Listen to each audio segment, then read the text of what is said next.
Hello বন্ধুরা, দেশ দেশান্তরের চতুর্থ পর্বে সকলকে সুস্বাগত।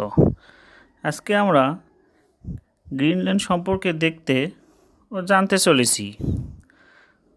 গ্রিনল্যান্ড উত্তর আটলান্টিক ও আর্কটিক মহাসাগরের মধ্যে অবস্থিত একটি বৃহৎ দ্বীপ গ্রিনল্যান্ড।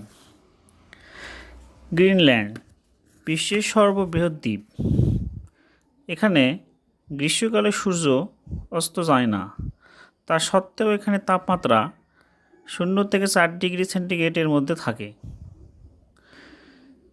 প্রথমে দেশটি নরওয়ে ও আইসল্যান্ড দ্বারা নিয়ন্ত্রিত হলেও বর্তমানে এটি ডেনমার্কের স্বায়ত্তশাসিত একটি অঞ্চল। 2018 সালে হিসাব মতে 21,66,086 বর্গ কিলোমিটার বা প্রায় 22 লক্ষ বর্গ কিলোমিটার আয়তনে দেশটিতে প্রায় 56,000 লোক বসবাস করে। এদের প্রধান ধর্ম খ্রিস্ট ধর্ম। রাজধানী ও বৃহত্তম শহর নিউ ইয়র্ক, যেখানে দেশটির বেশিরভাগ লোক বসবাস করে নিউ ইয়র্ক শহরে। দেশটিতে গ্রীষ্মকালে তাপমাত্রা থাকে প্রায় 60 ডিগ্রি সেন্টিগ্রেডের মতো এবং শীতকালে তাপমাত্রা প্রায় -8 ডিগ্রি সেন্টিগ্রেডে এসে পৌঁছায়। অ্যান্টার্কটিকার পরে গ্রিনল্যান্ডে সবচেয়ে বেশি বরফ জমে আছে। এখানে প্রায় 225 প্রজাতির মাছ পাওয়া যায়, যা এ দেশের প্রধান রপ্তানি পণ্য হিসাবে বিবেচিত। এখানে মৃত্যু হার সব থেকে বেশি। এখানকার 17 লক্ষ বর্গ কিলোমিটারের বেশি এলাকা বরফে ঢাকা থাকে। দ্বীপটি মানুষ বসবাস শুরু করছিল প্রায় 4,500 বছর পূর্বে।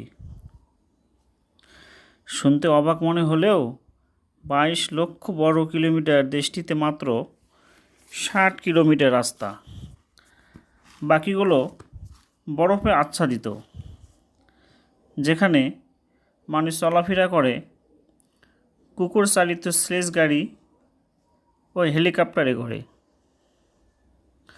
শুনলে আরও অবাক হওয়ার মতো যে এ দেশে প্রায় 20 লক্ষ বর্গ কিলোমিটার এলাকা জুড়ে তুষার ছড়িয়ে রয়েছে। এখানে যেমন যানবাহন ব্যবস্থা নেই, মানুষ বিভিন্নভাবে চলাফেরা করে।